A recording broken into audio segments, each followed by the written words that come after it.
Laws, Chapter 40A, and other applicable laws. Tonight's hearing will be conducted in the following manner. The Secretary will read the legal notice or state that such a notice has been waived. All applications will be heard in the order they were received in the City Clerk's office or as otherwise designated by the Chair. Tonight we will hear everything in order. The petition or petitioner's representative will present the subject application to the board. The chair may limit the length of all remarks. All parties involved will be given an opportunity to speak either in favor or in opposition to that application, and the board may receive similar written communications to be placed on the public record. The petitioner will be given the opportunity to refute any such remarks. Decision is then typed, filed with the city clerk, and then once the decision is filed, there is a 20-day appeal period. In compliance with the open meeting law, this hearing is also being recorded by our clerk. When you come up to the podium, please speak directly and clearly into the microphone, state your name and address for the record. And this is going to be a semi-lengthy meeting this evening. I'm not going to go into too much detail as to what I just said to try to put it in simpler form. I will say it as quickly as I can. There are a few items this evening which are going to be continued to September 20th. You'll know about that in a couple of minutes. But if you're not one of the continued items, and if you haven't been here before, this is basically how it works.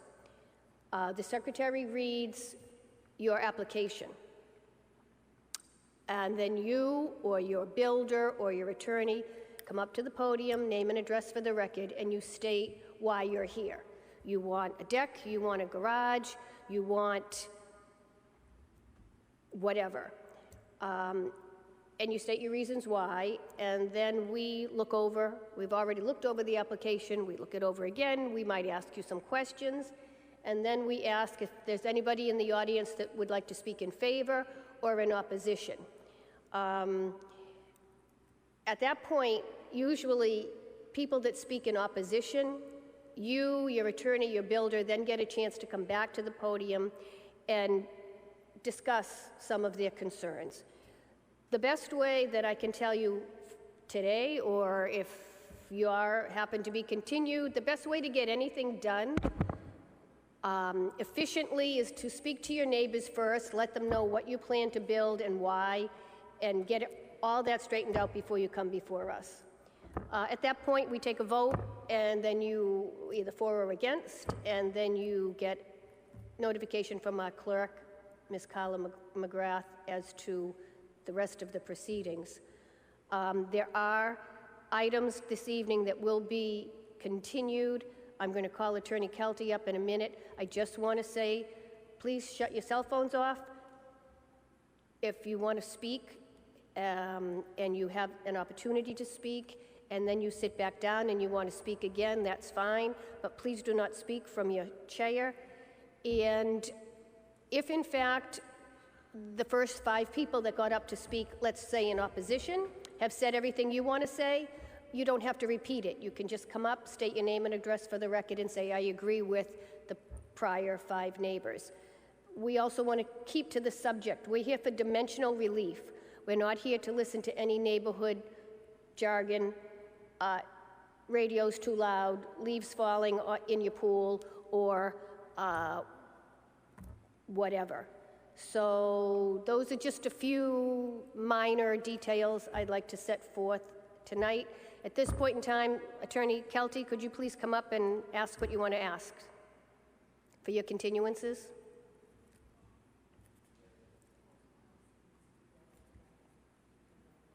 Can I do that after? My name is John Kelty, and I have this evening several matters before the board, and number 2, which is 68 Prospect Street. I have already submitted a letter asking that the matter would be continued. I will provide written request to continue item number 5, which is the 8 Bourbon Street application, And further, there are some details to be worked out with respect to application number 9. That is the third item that I would be asking be continued, all of them until the next regularly scheduled available meeting date. September 20th.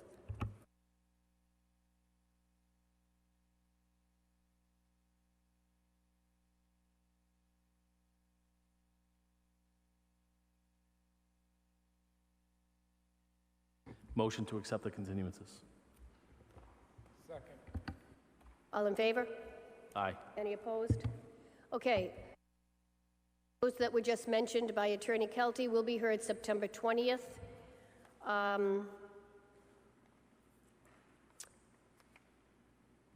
The continued application for the 40B application for 40 to 42 Endicott Street, the attorney has requested a continuance. Jason, would you like to just come up and...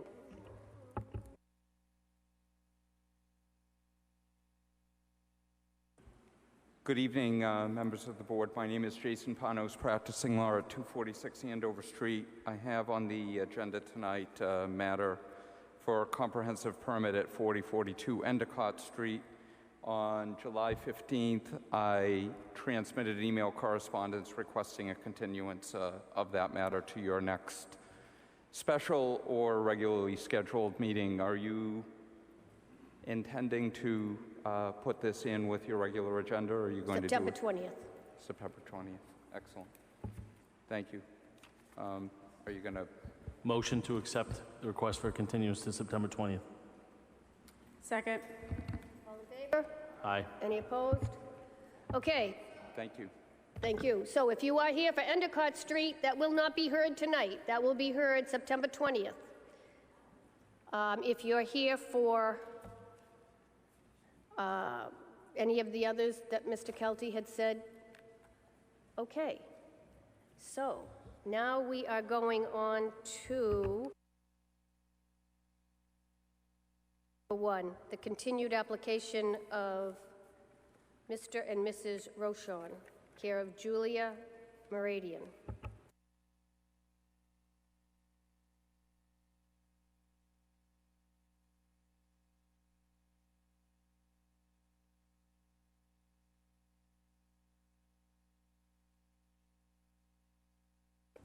How's that? There we go. Dan Ricciarelli, Seeger Architects, 10.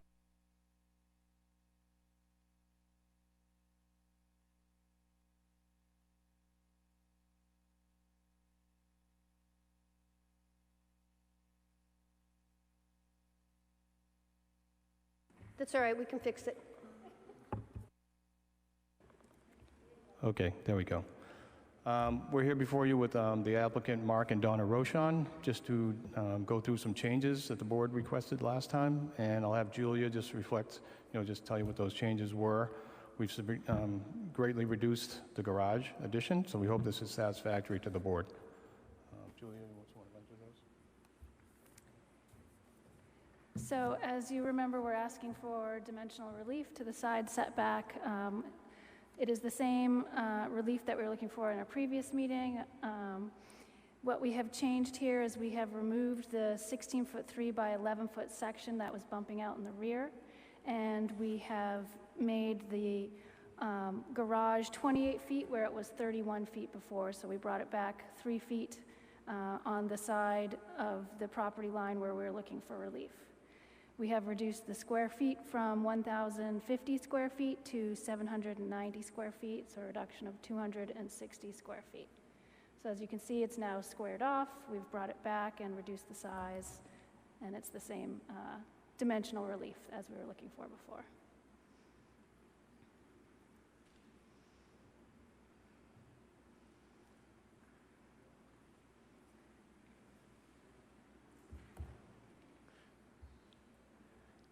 I have extra copies if you need it. Any questions by the board at this point? Anybody in the audience to speak in favor? In opposition?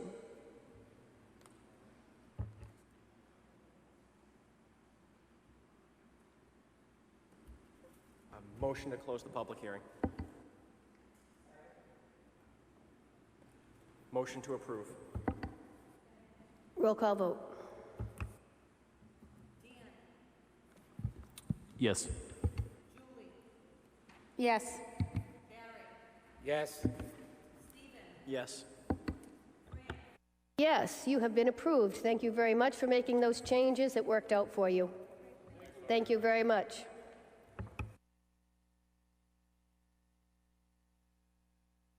Number 3, Robert and Donna Wilson. Notice is hereby given that the Board of Appeals of the City of Peabody will hold a public hearing on Monday, July 19, 7:30 at the Wigan Auditorium, City Hall, 24 Lowell Street, Peabody, on the application of Robert and Donna Wilson, care of Darrell Gagne, for a variance from the provision of the zoning ordinance 2019 as amended section 7.2 as it applies to the premises known as 9 Patricia Road, Peabody, map 23, lot 67.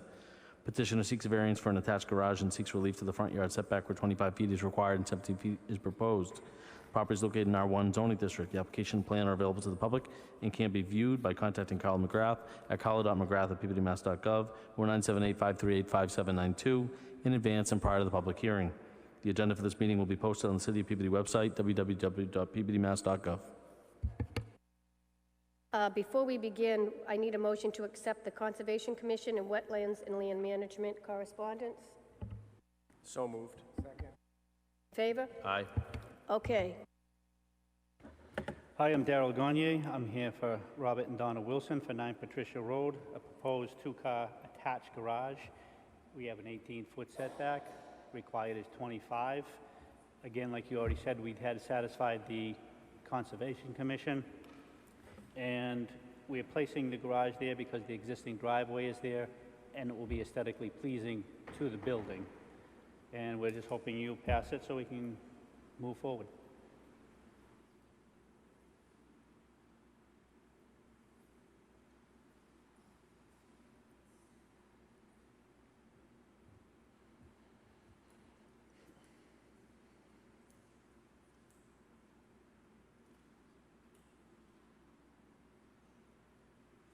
Through the chair.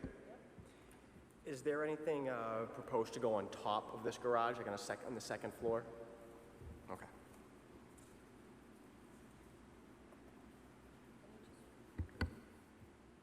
Through the chair. Is that okay? Yeah. So I'm looking at your application, and there's a paragraph in there or a section in the application form, number 16, where you're supposed to describe the hardship.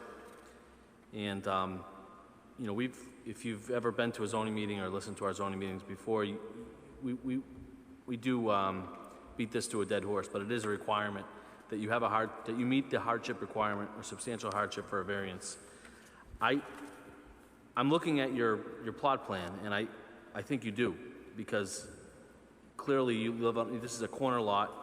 The shape of the lot, I think, would be enough, or at least for me, would be enough to satisfy that requirement. But I do want to stress, to anybody, future applicants, people in the audience, that we should be paying close attention to these forms when we're filling them out. But sure. I don't want to make an issue out of this. Dan was right.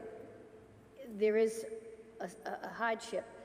The problem is that you wrote, or whoever wrote, single-family residential 2-car garage. Now, I don't want to make an issue out of this, but just for the sake of it, you tell me, what is the hardship in a single-family residential 2-car garage? Where's the hardship? I'm not sure who put the hardship in, but, I mean... Does that sound like a hardship? We're all getting a little older, and the winter is getting tougher for them, and just not cleaning the cars and being able to shovel. And That's not a hardship, though, because... I don't know where that came from. And I'm only doing this for everybody else's benefit, okay? I mean, we can see that you do have some dimensional hardship. You just didn't write it. So anyone that's listening, a single-family residence, and you're going to put a 2-car garage, I don't know where the hardship is. And that is a question that has to be answered in order to consider the application. So I don't mean to single this out, but it's right in front of me, and the fact that just for an example, we're getting older. Yeah, we all are. That's not a hardship. Dimensional relief, it has to do with the topography or the dimensions or the shape of your land. It has nothing to do with your physical well-being. I just need to say that because as it comes up, we have had other people write different than this, but as just not applicable. Yeah. So just so you'll know, in case you have to come to a different zoning board in a different city. No, I understand. I did not put in a hardship. I don't, the owners may have, I don't know. Yeah, and that's fine, but this is for everybody else's benefit also. So that being said, any other questions by the board? Anybody in the audience to speak in favor? In opposition, it is now before the board. Motion to close the public hearing. Motion to approve. Roll call vote. Yes. Yes. Yes. So, yeah. So you have been approved, just with that nice little explanation of hardship. Thank you. Yep, and the petitioners will hear from Carla tomorrow. Thank you. Number 4, Michelle and Sherry Spencer. Notice is hereby given that the Board of Appeals of the City of Peabody will hold a public hearing Monday, July 19, 7:30 p.m. at the Wigan Auditorium, City Hall, 24 Lowell Street, Peabody, on the application of Michael and Sherry Spencer for a variance from the provision of the zoning ordinance 2019 as amended Section 7.2, as it applies to the premises known as 8 Stewart Road, Peabody, map 50, lot 51. Petitioner seeks a variance to attach a deck to an existing pool and requires relief to the rear yard setbacks where 35 feet is required and 14.4 feet is proposed. Property is located in R1A zoning district. The application and plan are available to the public and can be viewed by contacting Carl McGrath at carlo.mcgrath@peabodymass.gov or 978-538-5792 in advance and prior to the public hearing. The agenda for this meeting is posted on the City of Peabody website. An address for the record? Sherry Spencer, 8 Stewart Road. Okay, I'm a little short. Sorry.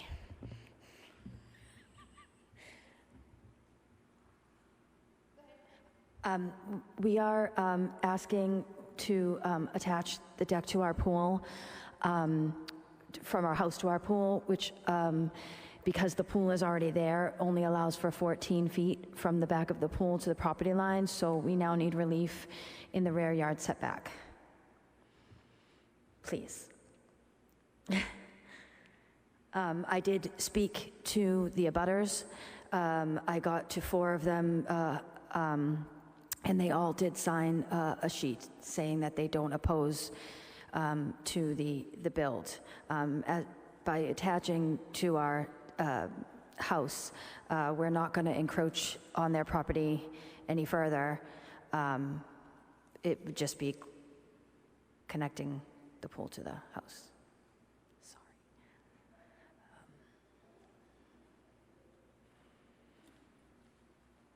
Right now we have a standalone platform that, through the years is not, eventually we need something safer and more accessible.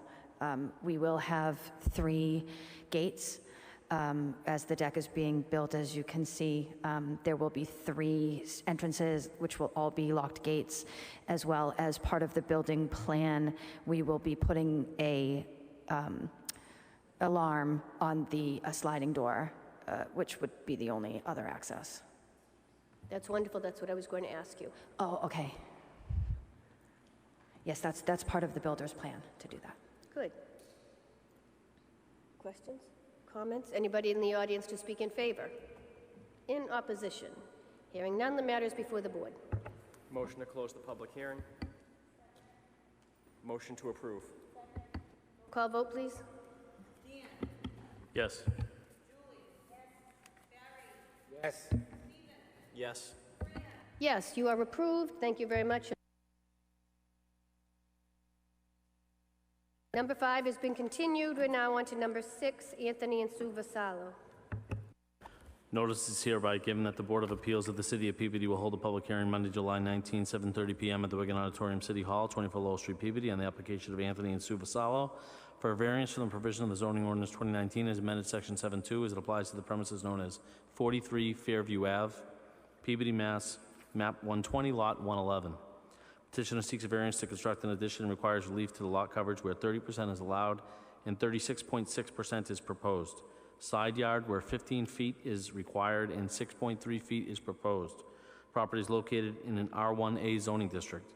The application and plan are available to the public and can be viewed by contacting Carl McGrath at carl.mcgrath@peabodymass.gov or 978-538-5792 in advance and prior to the public hearing. The agenda for this meeting is posted on the City of Peabody website. Hello, my name is Sue Vasallo, and I'm the homeowner of the property at 43 Fairview Ave with my husband, Anthony. We are seeking a variance for setback and lot coverage for an addition for our first floor bedroom. We are requesting this because I have elderly parents with health conditions, and my mom was recently diagnosed with an illness which may necessitate them living with us to care for them as they age or the disease progresses. Stairs are difficult for them. This addition would enable them to stay with us. This addition will not be any closer to the side lot line than the original dwelling.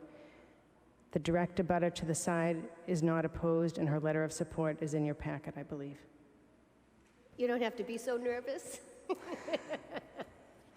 This is not a parlor. This is just a bedroom. Yes, So your mother has yes. somewhere to sleep, and she'll share the rest of the house with you. Yeah. Through the chair. I think the pre-existing nonconformity pointed out in the application and as seen on the plot plan would be enough to satisfy the substantial hardship for a variance in this case, so I'm good with it. Anybody else? Anybody in the audience to speak in favor? In opposition? Hearing none, the matter is before the board. Motion to close the public hearing. Second. Motion to approve. Second. Roll call vote. Yes. Yes. Yes. See, that wasn't so bad, yes. Thank you. Thank you. 7. Notice is hereby given that the Board of Appeals of the City of Peabody will hold a public hearing Monday, July 19, 7:30 p.m. Wigan Auditorium, City Hall, 24 Lowell Street, Peabody, on the application of Roberta Ravum for a variance from the provision of the zoning ordinance 2019 as amended sections 7293 and 104 as it applies to the premises known as 27 Buxton Street, Peabody, map 75, lot 75. Petitioner seeks a variance to convert a single family into a two-family. Requires relief to the front yard setback, lot minimum, driveway width, driveway buffer, and street trees. Property is located in R2 zoning district. The application and plan are available to the public and can be viewed by contacting Carl McGrath at carl.mcgrath@peabodymass.gov or 978-538-5792 in advance and prior to the public hearing. The agenda for this meeting is posted on the City of Peabody website.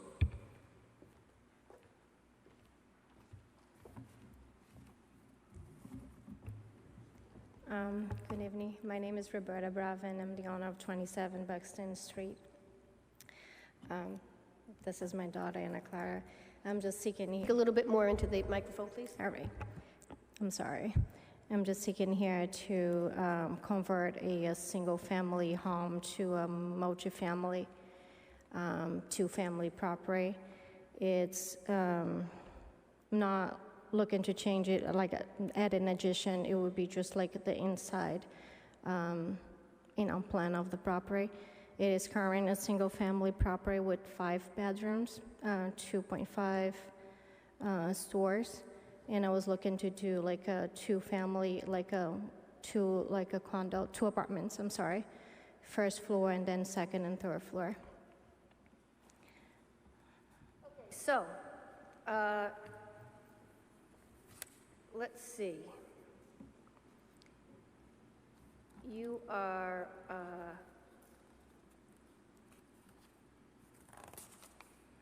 you do not comply with the driveway width, the driveway buffer, the street trees, the minimum lot requirement.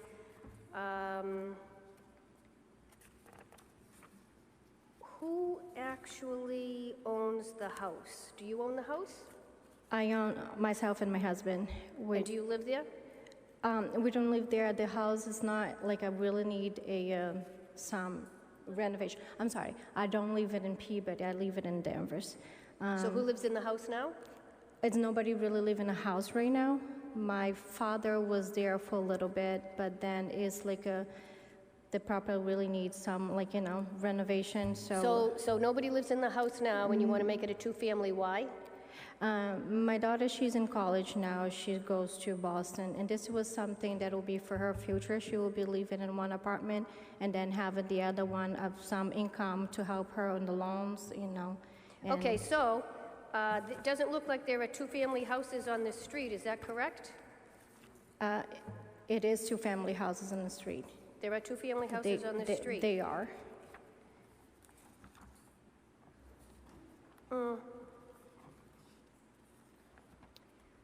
So you plan to make this a two-family how? It would Raise the roof?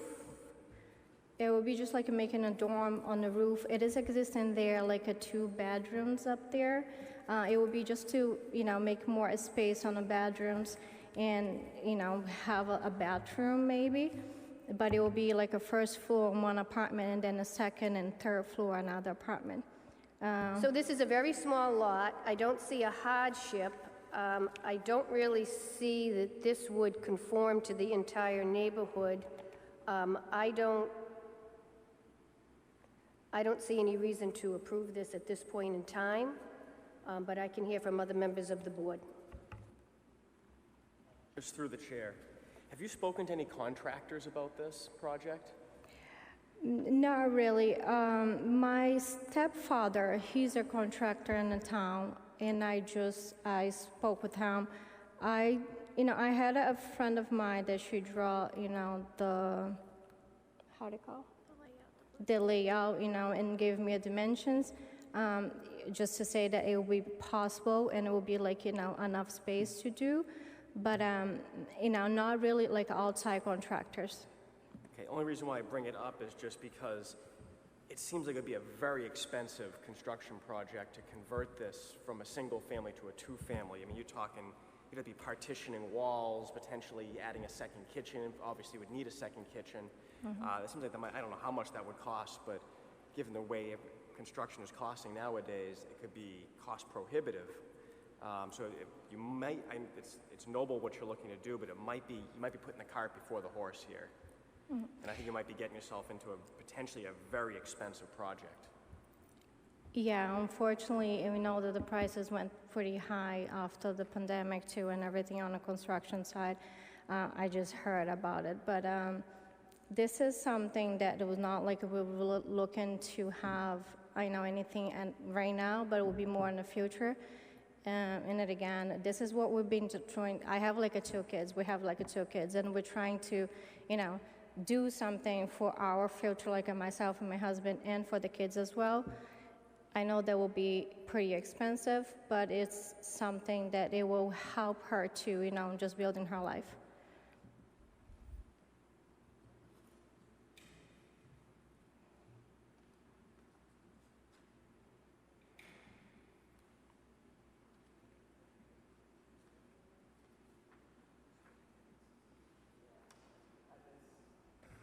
Part of the reason why Through the chair, have you talked with the building inspector to know what the requirements are to do this, such as separate utilities, adding a kitchen? Really, it would be hard to approve this to make it a two-family when we don't even have any plans of what it's going to look like. How far have you pursued this as? I'm really sorry. I don't think that I really understand the question. Okay, how about this? You're going to need to talk to the building inspector about building permits for kitchens, for bathrooms, for separate utilities. Separate utilities. We need a drawing, a rendering of what this might look like. We don't have any of this. So we can either deny it or we can continue it. Without prejudice. Withdraw it. You can withdraw it and talk to the building inspector, make an appointment, and get everything straight that you need, and then come back to us. Oh, okay. But right now, there's not enough concrete information, drawings, for us to even make a decision. Yeah, I'm open, for it. This is really new to me, and I'm trying to do everything. Good. And I have spoke with Carla before. I just had, it was this one, there was like a draw that, Without prejudice. Okay, so what you need to do now is you need to say, I want to withdraw without prejudice, and then we'll vote. And then you can call Ms. McGrath tomorrow, and she'll take your hand and walk you through every step, so then when you come back, you'll be more prepared. okay. So you want to withdraw without prejudice. I want to withdraw without prejudice, I'm sorry. Accept the applicant's motion to withdraw without prejudice. Second. All in favor? Aye. Any opposed? Okay. Talk to Carla tomorrow, okay? Great, Aye, thank you thank so you. much. Number 8, Thomas and Judith Sinclair. She can do it, yeah, absolutely. Notice is hereby given that the Board of Appeals of the City of Peabody will hold a public hearing Monday, July 19, 7:30 p.m. at the Wigan Auditorium, City Hall, 24 Lowell Street, Peabody, on the application of Thomas and Judith Sinclair, care of Attorney John Kelty, for a variance from the provision of the zoning ordinance 2019 as amended Section 7.2 as it applies to the premises known as 22 and 26 North End Street, Peabody, Mass., map 76, lots 122 and 123. Petitioner seeks a variance to subdivide a lot and exchange an area of land. Petitioner requires relief to the minimum lot area, Lot 1 and Lot 2, minimum lot frontage, Lot 1 and Lot 2. Property is located in an R1A zoning district. The application and plan are available to the public and can be viewed by contacting Carla McGrath at carla.mcgrath@peabodymass.gov or 978-538-5792 in advance and prior to the public hearing. The agenda for this meeting is posted on the City of Peabody website.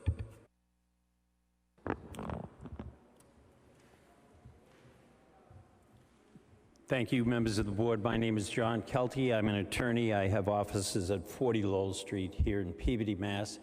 I appear this evening on behalf of Thomas and Judith Sinclair, who reside in Middleton, Mass., and they own the properties at 22 and 26 North End Street.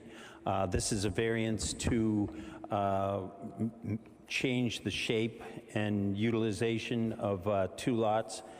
The 2 lots are currently on the Peabody Assessor's map as 22 and 26 North End Street. 22 is a single-family home with 4,520 square feet, and number 26 is a multifamily that sits on 89 and 8,923 square feet. The plan that has been submitted to the board has been done by Boston Survey Company, George Collins. Mr. Collins has drawn a plan that essentially carves out a piece of number 26 lot and provides an area of 1,298 square feet. He calls it Lot 2A on his plan. He shows the old lot line, which is immediately behind the deck at number 22, and we're hoping to add land for utilization by the number 22 North End Street, and remove that is behind a shed that exists at number 26, and the people at number 26 will continue to enjoy what appears to be the sort of south side of their yard, and their shed and patio will remain in that location. Once again, as I've said in my application, there is no construction, there's no building, there's nothing contemplated except the exchange of this land, making the lot area at number 22 1,298 square feet larger, and at 26, 1,298 square feet smaller.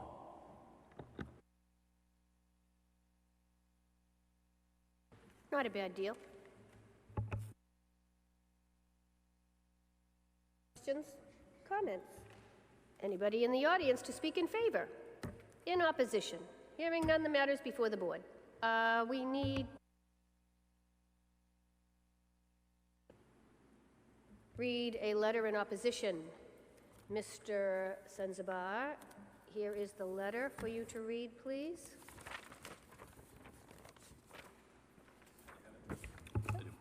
Thanks. dated July 14th. Dear Chairperson, this correspondence is provided to the ZBA regarding a variance request for properties located at 22 and 26 North End Street, Peabody. It appears that the petitioner is proposing to modify two rectangular-shaped non-conforming lots into two odd-shaped non-conforming lots. The variance application states that a variance is requested to subdivide a lot in exchange an area of land. It does not appear to be an exchange of anything here, just a land transfer. Additionally, a statement is made that this transfer action will provide a better balance to both properties. It is not clear how the creation of two odd-shaped lots from two rectangular lots creates a better balance. Balance of what? The variance application also identifies a hardship situation, that is, that there is no rear yard beyond the deck of Lot 1. The situation appears to be a creation of the applicant himself. In 2018, a variance was requested by the same applicant for a deck that was to be essentially on the rear lot line. The variance was granted. It was clear at that time that there was no rear yard beyond the deck. As a result of a review of the basis of this variance request, it does not appear that anything beneficial would come if it was approved.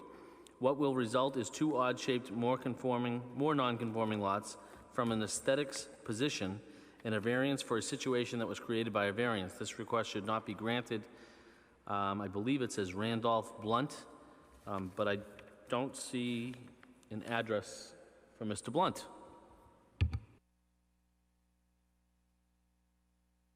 Thank you. That being said, did I already ask if there was anybody in opposition? And okay, then the matter is before the board. Motion to close the public hearing. Through the chair, the only thing I would take exception to is the actual naming of the new jet out as Lot 2A, and I don't want to approve another lot on that. Why is it titled Lot 2A? Is there any intention of utilizing that lot, even though it's only 1,200 square feet, for anything else? Why is it identified as Lot 2A? Yeah. Only It's because lot when you eventually try to exchange the lands, if you grant this variance, it goes to the planning board for an approval not required plan to be signed, and then we would use that as the document which would describe so it's merely the transfer, so it's merely a means of describing the area as Lot 2A. Okay. It's not creating any kind of, and his notes, George's notes say that the purpose of the plan is to subdivide number 26. It says Lot 2A is to be combined with 1 to create a new lot with the total area. So it's not buildable. And anything you do this evening does not make it buildable. Okay. But it's the same owner, so you're not, I guess you are.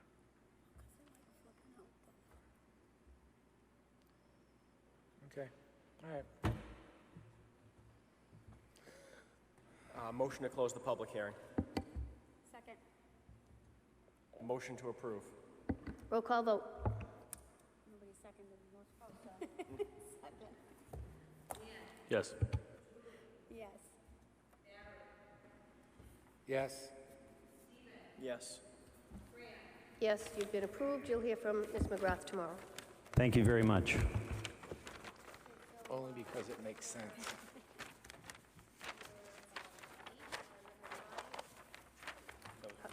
Number 9 is continued. We are now on the... Yeah. Carla, should we accept the correspondence to Endicott Street this evening, or can we wait? Okay, we need to accept, I need a motion to accept July 6th, 2021, Will Pollitt's memo with World Tech Engineering and Horsley Witten Group's letters that refer back to Endicott Street. I need a motion to accept that, please. So moved. All in favor? Any Aye. opposed? I also need a motion to accept July 6th attorney request for continuance. So moved. All in favor? Aye. Any opposed? Okay. All that housekeeping is done. Now we are on to the big issue for this evening, which is the King Street. And I just want to get this in order. So, tonight we have the continued application of HDG King Street LLC, care of attorney Jason Panos, for Chapter 40B comprehensive permit as it applies to the premises known as 15 King Street. I'm doing your job right now. Peabody, Mass., map 074, lot 258. Petitioner seeks to construct 133 units, and the property is located in R2 zoning district. Tonight, this is a scheduled work session. There is before us a draft decision. This board has had ample time to review this draft and look it over. Let me just say that this evening, public participation has been closed, so there will be no or cannot be any discussion, comments from anybody in the audience. We, as a board, could discuss a few things if we felt like it, but at this time, it would be the procedure. Oh, I just also want to say that there was many months where people could talk in favor or against this, neighbors. So just to make clear that tonight is not the night, cannot be the night, and that's just the way it is. Public participation has closed. There's not that many people here. So hopefully we all understand that. Tonight, we are going to have our secretary read the findings into the record, all of them. We will then make a motion to accept or discuss these findings, and we'll continue on from there. This is a procedure, a decision evening, and hopefully it will go nice and smoothly. Once again, this is on 15 King Street, the site of the old J.B. Thomas Hospital. So if you could please read, how many findings do we have? 9? Yep. 9 findings. The board adopts the following findings pursuant to 760 CMR 5605-8 and other applicable provisions of the Act. Number 1, the application conforms to and was submitted in compliance with the Act and the Peabody rules and regulations, including without limitation the completed comprehensive permit checklist and distribution list pursuant to which it was properly distributed to all local boards. Number 2, the hearing was duly and properly noticed and called to order in accordance with the Act and the Peabody rules and regulations. Number 3, the hearing was properly conducted in accordance with the provisions of the Act, the Peabody rules and regulations, applicable provisions of the open meeting law pursuant to General Law, Chapter 30A, Section 18, as amended and affected by Commonwealth of Massachusetts executive orders resulting from the COVID-19 pandemic and other applicable law, having given all parties in interest the opportunity to be heard. Number 4, the applicant and the development are qualified pursuant to 760 CMR 56.04 pursuant to the Massachusetts Housing Finance Agency Project Eligibility Letter dated April 30, 2020, and the project eligibility requirements as detailed in said letter established pursuant to 760 CMR 56.04, 1, are reaffirmed in their entirety, period. Number 5, the City of Peabody at the time of filing the application did not have 10% of its total housing units available to low and moderate income households according to the DHCD Subsidized Housing Inventory, SHI, as defined in 760 CMR 5602. Number 6, as proposed, the development is set forth in detail in the application and preliminary plans and specifications as presented and amended, and includes 133 residential apartment-style ownership units. Can't make that out. 59? can't see it. 59. 59 one-bedroom units, 60 two-bedroom units, and 14 three-bedroom units, located in 3 buildings, Building A, B, and C on the site. Buildings A and B contain 44 units, while Building C has 45 units.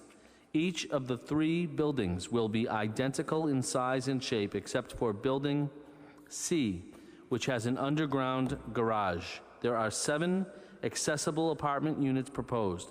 34 of the units, 25%, will be designated affordable for those residents earning a maximum of 80% of the area median income. You want my red one? That's a little easier. AMI, as prescribed by the United States Department of Housing and Urban Development, Boston, CA, Quincy, MSA, HMFA, Regional 2019. 201 parking spaces are proposed, consisting of 24 garage spaces and 177 exterior spaces, with a total of 7 accessible parking spaces for the facility in compliance with ADA and Mass AAB guidelines. 164 standard spaces and 30 compact spaces. The exterior spaces include 12 visitor/ride-share spaces and 2 electric charging stations. All parking is as set forth in the application plans as amended. Number 7, the project will be served by municipal water and sewer. Number 8, the development presented in the application as condition meets the local and regional housing need in the city of Peabody and is consistent with local needs as required by the Act. Number 9, the waivers from the zoning ordinance and the other applicable ordinances requested by the applicant pursuant to the list of requested exemptions, exceptions, waivers from the applicable City of Peabody ordinances and regulations for HDG King Street LLC as of March 12, 2020, prepared by the Panos Law Group and forming a part of the application are consistent with local needs as defined in the Act and are required to permit the construction and operation of the development. I need a motion to accept the findings. So moved. Call vote to accept the findings. Yes. Yes. Yes. Now we are going to have our secretary read the decision into the record. You want this? Thanks. Pursuant to the Act, the Board, after duly convening a public hearing and making findings of fact, grants a comprehensive permit to the applicant for the construction of 133 residential apartment-style ownership units, 59 one-bedroom units, 60 two-bedroom units, and 14 three-bedroom units, located in 3 buildings, Building A, B, and C on the site. Buildings A and B contain 44 units, while Building C has 45 units. Each of the 3 buildings will be identical in size and shape except for Building C, which has an underground garage. There are 7 accessible apartment units proposed. 34 of the units, 25%, will be designated affordable for those residents earning a maximum of 80% of the area median income, AMI, as prescribed by the United States Department of Housing and Urban Development, Boston, CA, Quincy, MSA, HMFA, Regional 2019. 201 parking spaces are proposed, consisting of 24 garage spaces and 177 exterior spaces, with a total of 7 accessible parking spaces for the facility in compliance with ADA and Mass AAB guidelines. 164 standard spaces and 30 compact spaces. The exterior spaces include 12 visitor rideshare spaces and 2 electric charging stations. The development is approved as set forth more specifically in the application and with associated infrastructure improvements subject to the conditions listed below. Thank you. I'm now going to read the conditions. Please bear with me. Condition number 1, the development shall be constructed in substantial conformance with those plans entitled Preliminary Site Development Plan in Peabody, Mass., Proposed Condominium Complex, King's Residences, 15 King Street, Assessors Map 74, Lot 258, in 15 sheets dated March 16, 2020, revised March 9, 2021, May 4, 2021, June 10, 2021, and June 11, 2021, prepared by Design Consultants, Inc., in collaboration with Khalsa Design, showing existing conditions, subdivision, proposed layout, utilities proposed, grading and drainage landscape, vehicle turning movements, and site details, and referenced above in the procedural background, together the plans, unless otherwise specified in this decision. Number 2, the development shall include no more than 133 residential apartment-style ownership units, 59 one-bedroom units, 60 two-bedroom units, and 14 three-bedroom units, located in 3 buildings, Building A, B, and C on the site. Buildings A and B contain 44 units, while Building C has 45 units. Each of the 3 buildings will be identical in size and shape, except for Building C, which has an underground garage. There are 7 accessible apartment units proposed. Condition number 3, the unit shall have a maximum number of bedrooms as follows: 59 units, 1 bedroom, 60 units, 2 bedroom, 14 units, 3 bedroom, 133 total, 221 total number of bedrooms. Condition number 4, with respect to the applicant's list of requested exemptions, waivers from the applicable City of Peabody ordinances and regulations for HDG King Street LLC as of March 12, 2020, prepared by the Panos Law Group, the Board approves those waivers listed in Attachment A. To the extent the waivers listed in Attachment A conflict with those listed on plans, then Attachment A list governs. Condition 5, the applicant shall, upon receipt of a building permit, contribute up to $60,000 toward the following upgrades to the intersection of Lowell Street, King Street, and Endicott Street. A, implementing updated clearance times for vehicles and pedestrians. B, installing high-visibility backplate. C, installing 2 yellow LED light bulbs. D, installing ADA-compliant pedestrian push buttons. E, installing 2 countdown pedestrian crossing signals. F, installing video detection for all 5 approaches with the use of a single camera system. The City of Peabody shall maintain and segregate these funds solely for the purposes set forth above and shall not use these funds for any other purpose. Such work shall be performed by the City of Peabody. Condition number 6, the applicant shall install ADA-compliant concrete sidewalk ramps at the intersection of King Street, Ellsworth Road, concurrently with the construction of the sidewalk improvements at Ellsworth Road. Condition 7, the applicant shall, upon receipt of a building permit, contribute $34,000 toward the following upgrades to the intersection of King Street and Ellsworth Road: installation of ADA-compliant pedestrian push buttons, installation of countdown pedestrian crossing signals. The City of Peabody shall maintain and segregate these funds solely for the purpose set forth above and shall not use these funds for any other purpose. Such work shall be performed by the City of Peabody. Condition number 8, the applicant shall commit to joining the North Shore Transportation Management Association, NSTMA, for a 5 to 10-year commitment so long as the NSTMA is in existence and operational in accordance with its mission to reduce traffic congestion and vehicle emissions, improve air quality, and enhance access by promoting and advocating for transportation options that support environmental, sustainability goals, and promote business and municipal economic development objectives. Condition number 9, the applicant property owners shall cooperate with and participate if the City of Peabody seeks to adopt and implement a resident-only parking policy on King Street and Ellsworth Road. Condition 10, the applicant shall coordinate with the Peabody Fire Department in respect to resetting the hydrant and the new pavement layout of Southwick Road. Condition 11, the applicant will, upon being granted permission by an affected property owner, abandon their water service to the 6-inch main on Southwick Road by cutting out the existing T and replacing it with a straight piece of pipe. The gate valve on the service connection shall be removed and remaining service pipe is to be plugged with mortar. This work is to take place prior to raising the existing building if and only if the applicant receives permission from any property owner having right, title, and interest in that portion of Southwick Road affected by this condition. Lacking such permission, this condition shall not be of any force or effect. Condition 12, prior to building permit issuance, A, the applicant shall address all remaining Horsley-Witten Group comments in respect to the RPS Group 2020 Phase 1 report. B, the applicant shall provide the Department of Public Services with a copy of the finalized roof plan that shows the roof drainage tying into the infiltration beds.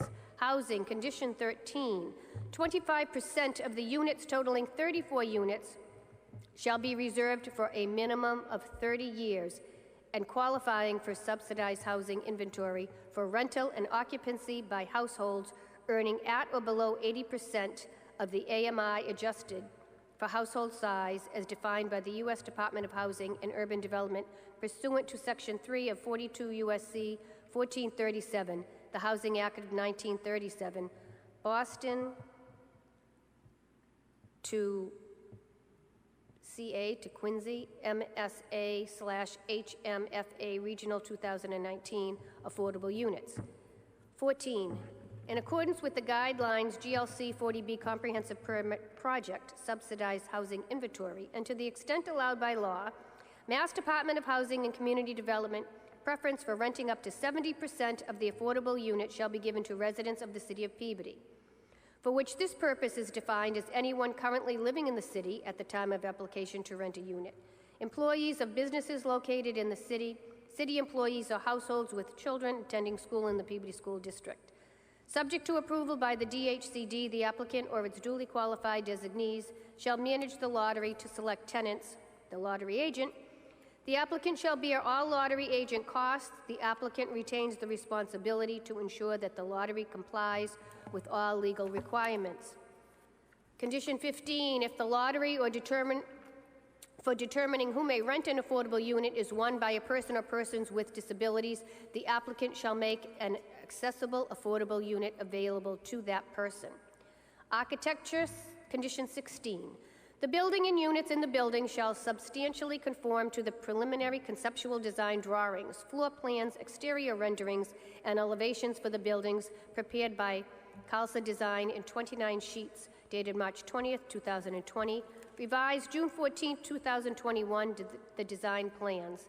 As described in the application, changes to the exterior building materials shall be subject to review and approval by the Planning and Community Development Director, the PCD. Vinyl siding is prohibited. Infrastructure. Condition 17, the following portions of the project shall be and shall remain forever private, and the city shall not have now or ever any legal responsibility for their operation, maintenance, or repair. A, the stormwater management system within the site. B, interior roadways, driveways, and parking areas. C, snow plowing and removal. D, all sewer and water connections, lines, and equipment required from public ways to the buildings. E, lighting. F, trash disposal. And G, all site utilities, including domestic water, fire protection, gas, if applicable, electric, telephone, and cable system. Condition 18, snow shall be stored in a manner that does not reduce on-site parking or interfere with pedestrian access and vehicle line of sight. The applicant shall not plow snow off the property and into any City of Peabody right-of-way, King Street / or Ellsworth Road. Condition 19, the applicant shall operate, maintain, and/or repair all the items listed in 16A through G above. Condition 20, the project shall be connected to the municipal water and sewer system. Condition 21, during the construction of water, sewer, and drainage systems, the applicant's project engineer shall be on site at least weekly to inspect the installation of all such systems and shall certify in writing to the DPS that all aspects of such systems were properly installed in accordance with approved plans. Condition 22, the applicant shall follow the recommendations outlined in the tie-in bond letter dated January 29, 2021, in respect to CCTV inspecting the Ellsworth Road, King Street, and Lowell Street sewer mains. Estimated cost $5,000 to $10,000, and the rehabilitation recommendations that result from the inspected estimated cost $175,000 to $200,000. The project expense shall be capped at $243,100, the applicant's infiltration removal fee. After full accounting and upon completion of this project, any remaining inflow infiltration removal fee funds, being the difference between the fully and duly accounted for project cost and the subject cap of $243,100, shall be paid directly to the City of Peabody. The applicant shall perform the subject work.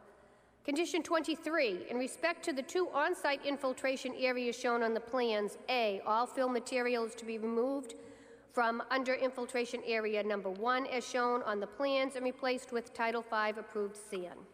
B, all fill material is to be removed from the under infiltration area number 2 to the depth of the estimated seasonal high groundwater, ESHGW, and replaced with Title V approved sand. A sieve analysis shall be conducted on any fill material below the ESHGW to verify that it has an infiltration rate in excessive of sandy loam.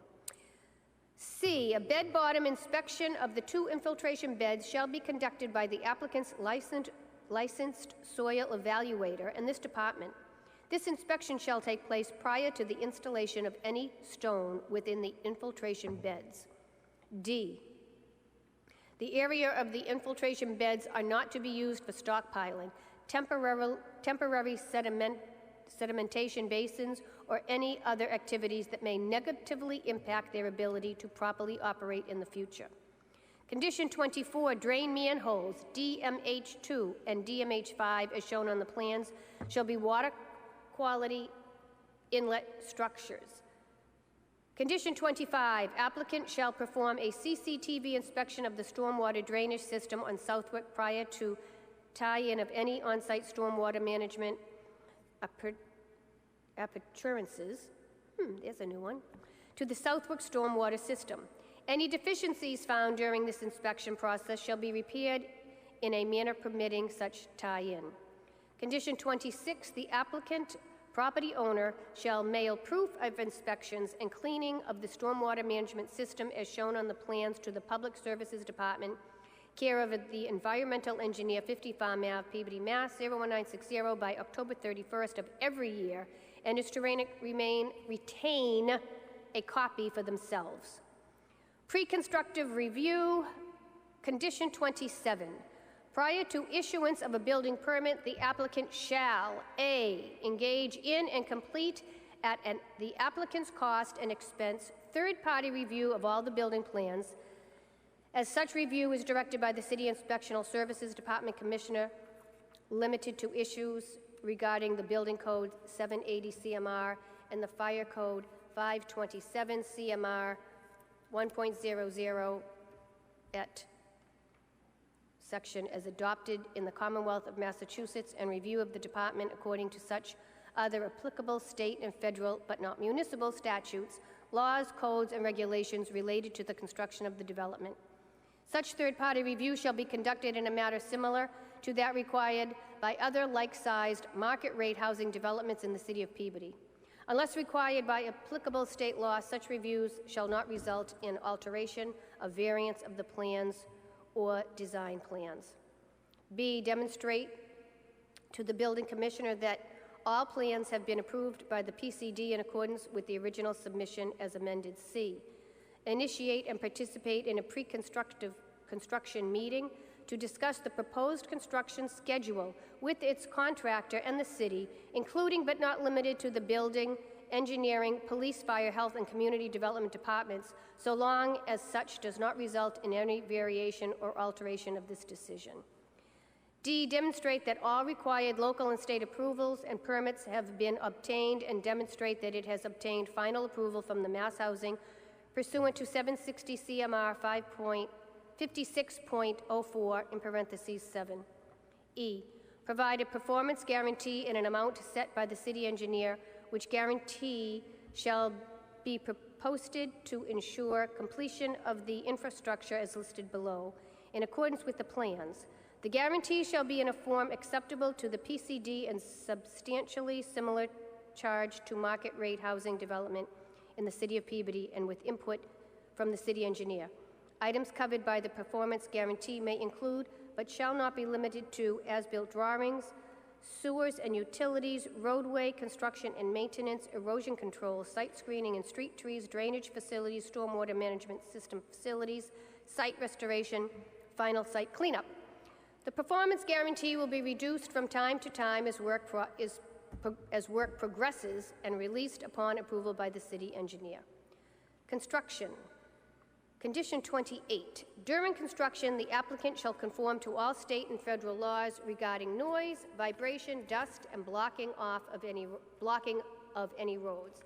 The applicant shall always use all reasonable means to minimize inconvenience to businesses and residents in the general area. The applicant shall provide the building and police departments with the name and 24-hour telephone number for the project manager responsible for construction. The hours for operation of construction equipment and personnel are limited by the city ordinance. Any noise or traffic complaints during these hours will be investigated, and stipulations may be put in place by the building or police department based on reasonableness. The operation of construction equipment and personnel involved outside of these hours may be allowed on an emergency basis with the approval of the chief of police. Condition 29.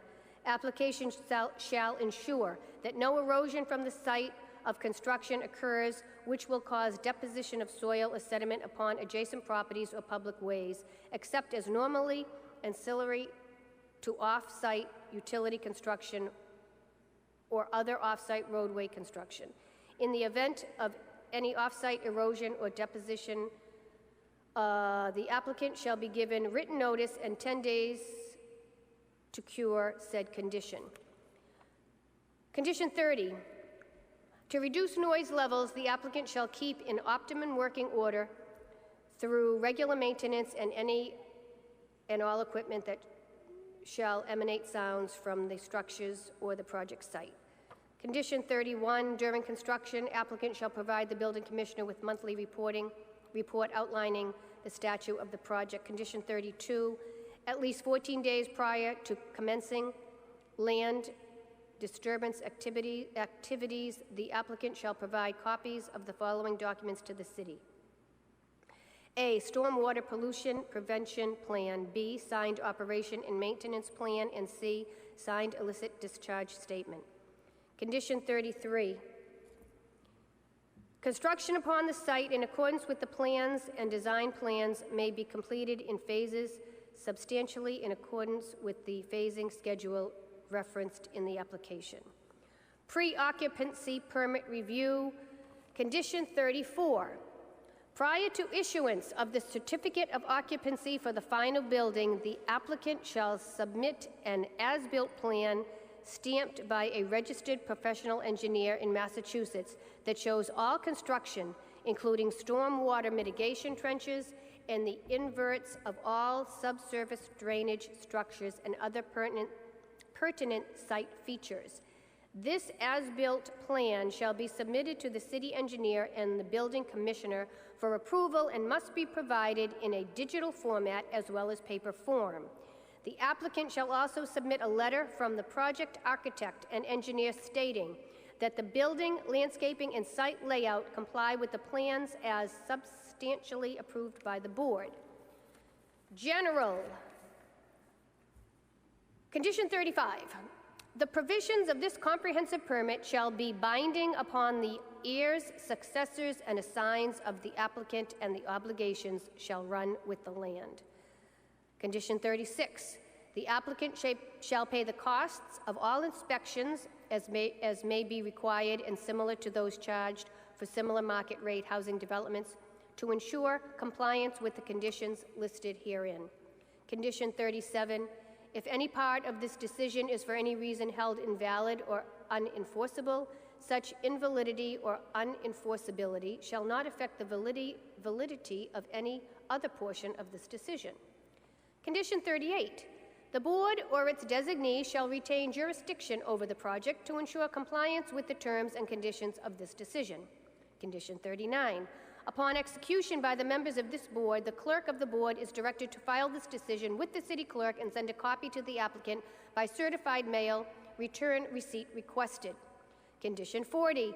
Any person aggrieved by this decision may appeal pursuant to Chapter 21 of the Act. Condition 41. subsequent to the end of all applicable appeal periods and prior to the commencement of construction, the applicant shall record this decision in the Southern Essex Registry of Deeds and shall provide the board and the building commissioner with a copy of this decision endorsed with the applicable recording information. Condition 42. This comprehensive permit shall expire if the construction is not commenced within 3 years from the date of this decision becomes final, as provided in 760 CMR 56.05 parentheses 12 parentheses C, and subject to the tolling provisions of 760 CMR 56.05 in parentheses 12 and parentheses C. For purposes of this paragraph, commencement of construction is defined as the preparation of the site for construction of the building foundations. The applicant may apply to the board for reasonable extensions to this comprehensive permit for good cause. Condition 43. If the application substantially revises any of the plans or design plans as approved by the board or other materials listed in Section 1 of Procedural Background, except for changes resulting from third-party review referenced in paragraph 27 above, or construction review referenced in paragraph 27 above, so long as the such changes do not result in a material change in the parking ratio or reduction in density of the units, it shall present the revised plans to the board in accordance with 760 CMR 56.05 in parentheses 11. Condition 44. This comprehensive permit may be transferred by the applicant only upon compliance with the requirements of 760 CMR 56.05 in parentheses 12 in parentheses B. That concludes the conditions. It concludes the findings. I just want to make sure that if there's anybody on this board that has anything else to say. Through the chair. Yes? On condition number 13 under housing, why is that? Why are we not requiring that these units be held affordable for perpetuity as opposed to 30 years?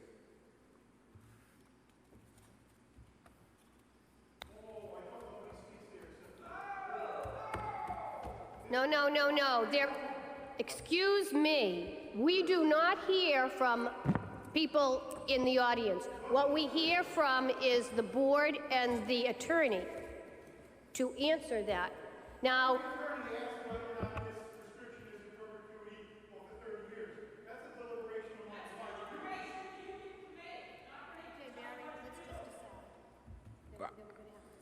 Well, Thank you.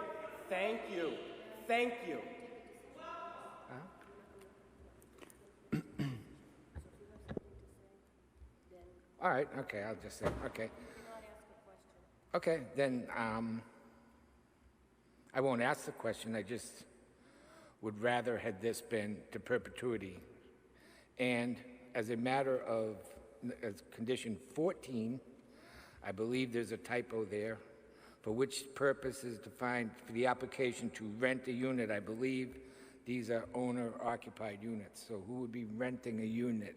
So I guess I can't question who would be renting a unit. Well, the rental of the unit, my guess would be... Is that the purchase of a unit? Right, so the owner might purchase unit 200 and then choose to rent that unit to somebody else. Okay. Because it's a condo-style living, so it'd be no different if you owned a condo in like a 10-unit building. You decide... Thank you. Why are we screaming across the... I don't know. I don't understand this. Neither do I. okay, Barry. So just in case, because apparently my voice wasn't projecting enough here. So what I was saying is that my understanding of it is that we're treating it as condo style. So someone would purchase it, and then after that point, they would be able to then sublet it or rent it, as long as they don't exceed the requirements from the city of Peabody as to how many people can live there. Okay.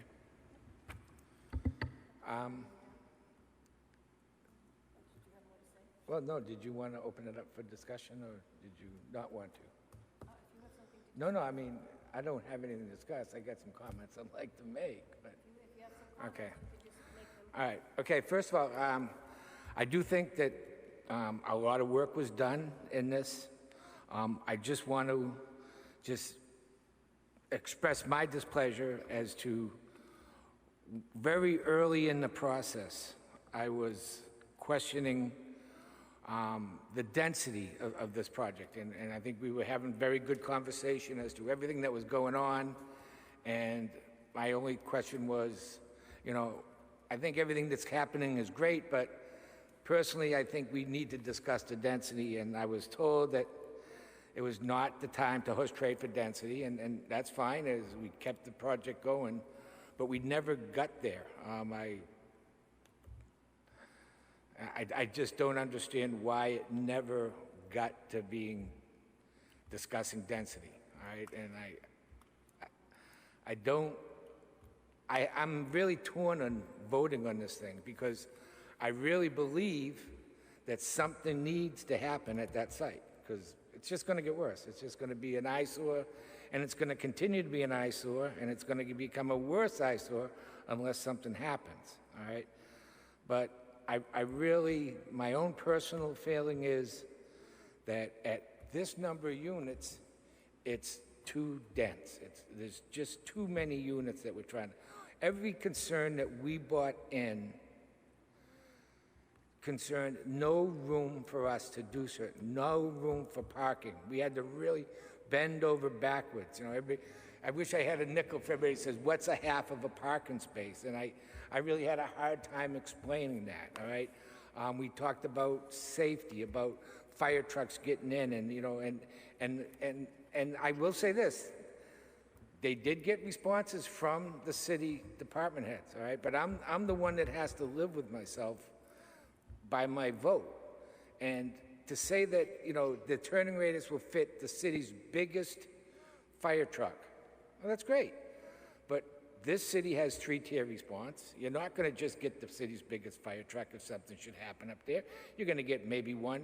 And, you know, I doubt the fire department sends one fire truck for a 133-unit complex, and you're going to get a police, fire, and ambulance. And to me, I just don't think they've shown that the inside of that project can handle that type of traffic in an emergency. And it's just my thought. I don't want to be the negative guy, but I feel that sometimes I have to be because I just wish we had more opportunity to discuss density, which never happened. I'm going to be honest. I mean, should something go at that site? Absolutely. We've got 40Bs that we can work. We've worked with the city. We've worked with the department heads. And we've got some pretty good projects out there. I just don't know, even though all the work that's gone on, I'm not saying that the work wasn't done. Everybody did their due diligence. I can't say that that didn't happen. But I'm just going to tell you that for myself, there were certain things that weren't satisfied. If they satisfied the rest of the board, I'm only one vote. So thank you for letting me have my say, Madam Chairperson. Thank you, Barry. Through the chair. Yep. Barry, we appreciate your concerns, Barry, or I will speak for myself. I appreciate your concerns. These 40B projects are tough, and they're never going to be perfect, okay? But I think that we listened to a lot of people. We had a lot of different department heads weigh in. We had an opportunity to have several meetings to discuss this project.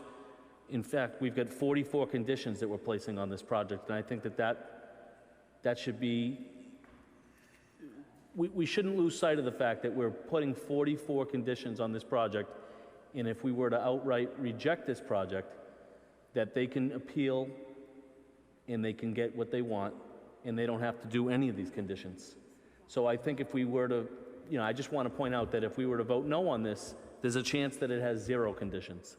So I think we've got it, while it's not perfect and while we might not agree with every single condition, and maybe we wish there was a 45th or a 46th, or something might have been tweaked here and there, I think we have to take it, totality of the circumstances, and think about the fact that we've got 44 pretty good conditions on this project. And it's pretty close to something that I certainly can live with, and I'm inclined to vote in favor of it. And I just want to put that out there, that's all. Oh, no, and if I could respond, Madam Chairman, I certainly respect your opinion, and you know, and it has been it's a long and difficult process. And to be honest with you, you know, it's something you learn from. You know, we're going to learn going forward. You know, unfortunately, that's the way it works sometimes. So I respect your. I'm not saying the work wasn't done.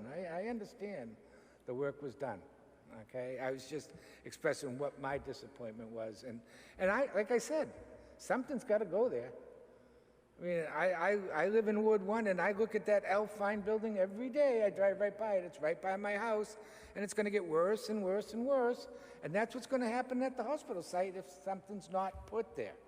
I just wish we could have made it a little bit more palatable. But like I said, we did the work best we could, and I agree with that. Thank you. Just briefly through the chair, just to touch on those issues as well, is I agree with both Dan and Barry that we have done a lot of back and forth, and there are several little issues here and there, but these conditions, they were heavily negotiated, and they were with the advice of the city of Peabody. And just like anything else, and whether it's our jobs or court or whatever else it is, we rely upon our experts, and we had third-party review. We had multiple experts speak to us throughout the course of this project. And I certainly had my issues along the way that I believe I voiced a couple times over the several meetings we have. But ultimately, I rely upon the experts and what the city has to say and how the applicant was willing to work with the city and vice versa. So based upon that that's where my vote is based upon.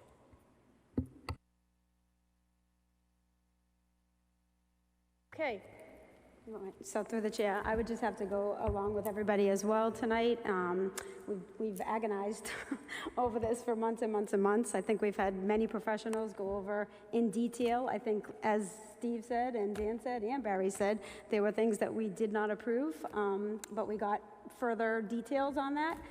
It's not perfect, but we do have a bunch of conditions on there. I do agree with Dan that should we reject it, they can totally appeal and end up with no conditions. So I think that having 44 conditions is as beneficial as we're going to be. So I would be inclined to vote, based on that. So thank you.